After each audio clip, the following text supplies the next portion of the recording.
सियावरी रामचंद्र की जय। Hello friends, welcome to my channel. इस वीडियो में आज मैं आपके साथ शेयर कर रही हूँ रामनवमी की बहुत ही सरल पूजा विधि। रामनवमी का पर्व चैत्र मास के शुक्ल पक्ष नवमी को मनाया जाता है। रामनवमी के दिन ही भगवान राम का जन्म भी हुआ था, तो श्री रामचंद्र जी के जन्मोत्सव के रूप में भी हम रामनवमी का पर्व मनाते हैं। पूजा के लिए हम एक लकड़ी की चौकी लेंगे। चौकी पर आप पीला या फिर लाल कोई भी वस्त्र बिछा सकते हैं। अब हम फूलों का या फिर अक्षत का आसन देते हुए भगवान राम की फोटो या फिर मूर्ति को चौकी पर विराजित कर लेंगे। अब हम गणेश जी की स्थापना करेंगे, क्योंकि कोई भी पूजा भगवान गणेश के बिना अधूरी मानी जाती है। हमने फूलों का आसन देते हुए भगवान गणेश को भी चौकी पर विराजित कर लिया है। मैंने फूलों का आसन दिया है, आप अक्षत का आसन भी दे सकते हैं।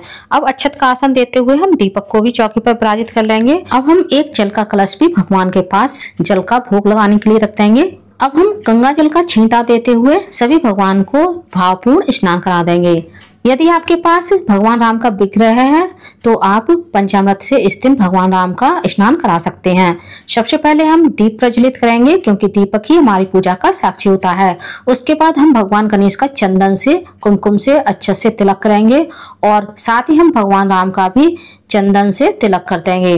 भगवान राम विष्णु भगवान का अवतार हैं, इसलिए हमें भगवान राम का चंदन से तिलक करना चाहिए और माता सीता का हम कुमकुम से तिलक करेंगे, अच्छे चढ़ाएंगे। आप माता सीता के साथ साथ राम, लक्ष्मण और हनुमान जी का भी कुमकुम से तिलक कर सकते हैं। उसके बाद हम दीपक का भी पूजन कर देंगे और अब हम भगवान को इत्र लगाएंगे। पहले गणेश जी को इत्र लगाएंगे, उसके बाद हम भगवान राम, सीता, लक्ष्मण और हनुमान जी को भी इत्र लगा देंगे। इत्र लगाने के बाद हम भगवान गणेश को वस्त्र रूपी मौली और एक जनेऊ भी अर्पित कर देंगे। साथ ही एक जनेऊ हम भगवान राम को भी अर्पित करेंगे। आप चाहें तो यहाँ पर हनुमान जी को भी एक जनेऊ अर्पित कर सकते हैं। जनेऊ आप सफेद या पीला कोई भी ले सकते हैं। इसके बाद अब हम सीता माता को कुछ सुहाग सामग्री अर्पित करेंगे। अब हम भगवान राम को पीला वस्त्र अर्पित करेंगे। भगवान राम को पीला रंग अत्यधिक प्रिय होता है। अब हम गणेश जी को उनकी प्रिय दूर्वा घास, एक हल्दी और एक सुपारी अर्पित करेंगे। साथ ही हम श्री राम जी को कुछ दक्षिणा भी अर्पित कर देंगे। दक्षिणा से हमारी पूजा में जो कमी रह जाती है वह पूरी हो जाती है। अब हम भगवान गणेश को, सीता माता को, श्री राम जी को पुष्प अर्पित कर देंगे। यदि आपके पास उपलब्ध हो तो आप भगवान राम को एक फूलों की माला भी अर्पित कर सकते हैं। साथ ही हमें भगवान राम को तुलसी दल अवश्य अर्पित करना है। अब हमने भोग के लिए जो भी मिठाई या पकवान बनाए हैं उनको भी हम भगवान के सामने रख देंगे। मैंने बर्फी का भोग लगाया है भगवान को। साथ ही हम भोग में तुलसी दल अवश्य डालेंगे। भगवान राम जी विष्णु जी का अवतार है, तो तुलसी के बिना उन्हें कोई भी भोग प्रिय नहीं होता है। तुलसी राम जी को अत्यधिक प्रिय है। गणेश जी के लिए हमने अलग से भोग निकाला है। गणेश जी के भोग में हम तुलसी नहीं डालेंगे। फलों में मैंने केला, संतरा और अंगूर लिया है। आप किसी भी फल का भोग भगवान को लगा सकते हैं। रामनवमी के दिन ही कन्या पूजन भी किया जाता है, तो आप इस दिन हलवा, पूड़ी, चना का भी भोग भगवान राम को लगा सकते हैं। फलों में भी हम तुलसी दल डाल देंगे। अब यदि आपके पास पान है तो आप पान ले लीजिए, वरना आप इस तरह से भगवान को मुख शुद्धि के लिए लौंग, इलायची और सुपारी का भोग लगा सकते हैं। रामनवमी के दिन रामचरितमानस का पाठ प्रत्येक व्यक्ति को अवश्य करना चाहिए। यदि आपके पास रामचरितमानस ग्रंथ नहीं है तो आप इस दिन सुंदरकांड का भी पाठ कर सकते हैं। सुंदरकांड भी रामचरितमानस का ही एक अध्याय है। पाठ करने से पहले हम रामचरितमानस ग्रंथ का भी पूजन कर देंगे। मान लीजिए आपके पास रामायण का पाठ करने का समय नहीं है तो आप रामचरितमानस का पूजन अवश्य करें। जैसा कि हम सभी जानते हैं, रामनवमी के दिन भगवान राम का जन्म हुआ था। इसी उपलक्ष्य में राम जी के सामने दीपदान भी किया जाता है। ये दीपदान हम शाम के समय करेंगे। अब हम एक छोटा सा हवन करेंगे। हवन के लिए हमने गाय के गोबर के उपले को आग पर जला लिया है। पहले हम हवन कुंड का पूजन कर देंगे। कुमकुम से और चंदन से अच्छे चढ़ाएंगे और साथ ही पुष्प भी अर्पित कर देंगे। पूजन के बाद हम हवन कुंड में 5 घी की आहुतियां देंगे।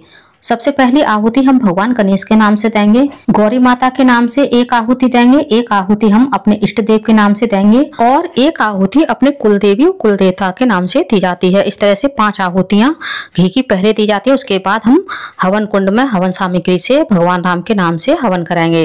राम जी का हवन करने के लिए आप राम भगवान को कोई भी मंत्र का जाप कर सकते हैं। मान लीजिए आप अलग से राम जी का हवन नहीं करना चाहते हैं तो इस दिन आप कन्या पूजन के लिए जो सुबह हवन करेंगे उसमें भी श्री राम जी के मंत्रों के साथ उनके नाम की आहुतियां दे सकते हैं। राम जी के साथ साथ हमें हनुमान जी के नाम से भी हवन कुंड में आहुतियां देनी चाहिए।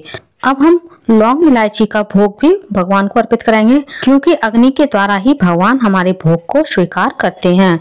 हवन करने के बाद हम आरती करेंगे। मैं कपूर से आरती कर रही हूँ, आप घी के दीपक से भी ये आरती कर सकते हैं। प्रथम आरती हम भगवान गणेश की करेंगे, उसके बाद श्री रामचंद्र जी की आरती करेंगे और हनुमान जी की आरती करेंगे। पहले आरती हम भगवान को देंगे, उसके बाद हम आरती के अग्नि को शांत करेंगे और स्वयं भी आरती ले लेंगे। अब हमने जो भी भोग भगवान को अर्पित किया है उसे हम हवन कुंड में अर्पित कर देंगे, क्योंकि अग्नि के द्वारा दिया गया भोग सीधे भगवान तक पहुंचता है। अब हम जल फेर कर हवन कुंड की अग्नि को भी शांत कर देंगे।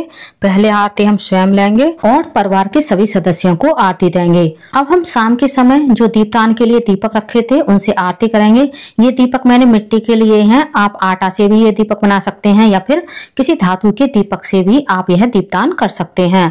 अब हम रोली से और अक्षत से इन सभी दीपक का भी पूजन कर देंगे। जैसा कि मैंने बताया, ये दीपदान आपको शाम के समय करना चाहिए, क्योंकि दीपदान का जो महत्व होता है वह शाम के समय ही होता है। इन सभी दीपक से आप भगवान की आरती करें और भगवान के सामने जो भी हमने भोग रखा है उस भोग के चारों ओर जल फिरा करके इस भोग को हम विनस देंगे। पूजा के बाद ये भोग आप अपने पूरे परिवार के साथ प्रसाद में खा सकते हैं। अब हम सभी भगवान के चरण स्पर्श करके उनसे आशीर्वाद लेंगे और पूजा में हुई भूल के लिए क्षमा मांगेंगे। अब हम माता सीता को एक बार फिर से सुहाग दान करेंगे और माता सीता से सुहाग लेंगे। हे माता सीता, जैसे आपका सुहाग अमर है वैसे ही मेरा सुहाग भी अमर रहे। उम्मीद करती हूँ फ्रेंड्स आपको रामनवमी की मेरी ये सरल सी छोटी सी पूजा विधि पसंद आई होगी। वीडियो कैसा लगा कमेंट्स करके जरूर बताइएगा और यदि आप मेरे चैनल पूनम की आस्था पर पहली बार आए हैं तो प्लीज चैनल को सब्सक्राइब कर लीजिए, वीडियो को ज्यादा से ज्यादा लाइक कीजिए, शेयर कीजिए, साथ ही बेल आइकन को प्रेस कर दीजिए ताकि हमारे आने वाली सारी लेटेस्ट वीडियो की नोटिफिकेशन आप लोगों को टाइम से मिल सके।